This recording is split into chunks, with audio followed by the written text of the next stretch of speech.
สบายดี มีหลายๆคนได้แชตถามเข้ามาหาอาจารย์ว่า อาจารย์เป็นหยังคือต้องเรียน เรียนไปเฮ็ดหยัง ถ้าบ่เรียนเดะชีวิตจะเป็นแนวใดเชื่อแน่นอนว่าหลายๆคนก็คงจะมีคำถามแบบนี้เช่นเดียวกัน ขอถามก่อนว่า เจ้าคิดว่าการศึกษาการเรียนรู้นี้มีความสำคัญกับตัวของเจ้าเองคือแนวใด มีเหตุการณ์หนึ่งที่เคย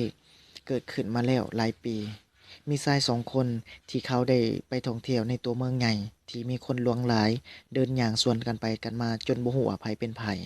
ซึ่งพวกเขาทั้งสองก็ได้เดินเข้าไปอยู่ในกลุ่มคนที่มีกำลังเล่นการพนันอยู่หรือว่าเล่นเกมอยู่ซึ่งเขาทั้งสองได้ถูกท้าทายว่าถ้าเจ้ามีความรู้เพียงพอเจ้าก็คงจะได้รับการตอบแทนที่ดีเลิศ ซึ่งทายทั้งสองก็ได้คิดว่าอยากลองความรู้ที่พวกเขาเรียนมาว่าสามารถแก้ไขสภาพการชีวิตความเป็นอยู่ในชีวิตปัจจุบันได้หรือบ่เขาจึงได้ตอบตกลงในการเล่นเกมนั้นในระหว่างนั้นเจ้าของเกมก็ได้ลุกยืนขึ้นและอธิบายเกี่ยวกับเกมว่า1คนสามารถจับเอาเงินได้เพียงแต่1ใบเท่านั้นที่ตัวเองคิดว่าพอใจและเห็นว่าสมควรกับความรู้ที่ตนเองมี ในระหว่างที่เจ้าของเกมกำลังอธิบายอยู่นั้นก็ได้มีลูกน้องของเขายืนขึ้นและย้ายเงินตั้งแต่ใบ500กีบใบพันใบ2,000จนไปฮอดใบแสนอยู่หน้าโต๊ะพอเกมเริ่มชายคนที่1ย่างเข้าไปก็จับเอาเงินใบแสนและก็มีเสียงฮ้องโฮอยู่ข้างสนามเล่นเกมว่าโอ้เจ้าคือฉลาดแท้ถ้าเป็นข้อยก็สิจับเอาเงินใบแสนคือกันกับเจ้าหั่นแหละว่าซั่น และชายคนที่1ก็ผ่านไปพอชายคนที่2ย่างเข้ามาเขาก็ได้เล็งไปใส่เงินใบแสนเช่นกัน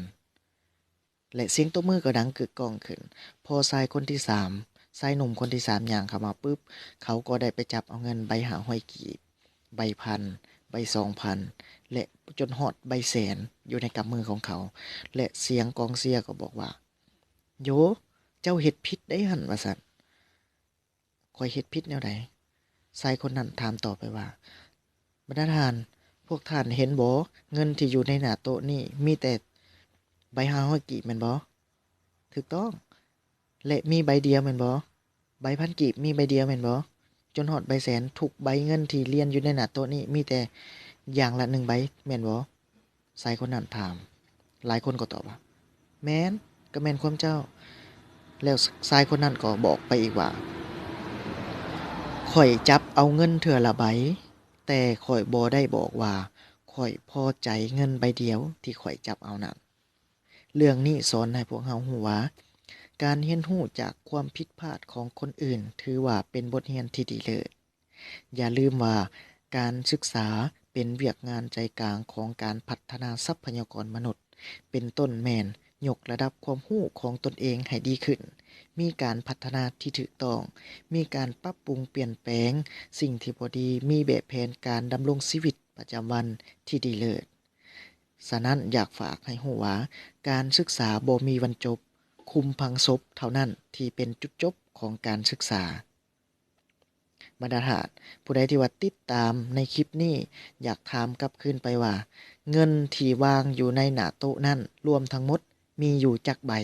ถ้าผู้ใดรู้คำตอบแล้วอย่าลืมเม้นมาถ้าถูกต้องจะมีของฝากให้เนาะจะมีของฝากให้อย่าลืมกดติดตามกดไลก์กดแชร์กดกระดิ่งกด Subscribe เพื่อเป็นกำลังใจและบ่พลาดในการติดตามรับชมในคลิปต่อๆไปสำหรับมื้อนี้ขอขอบใจที่รับชม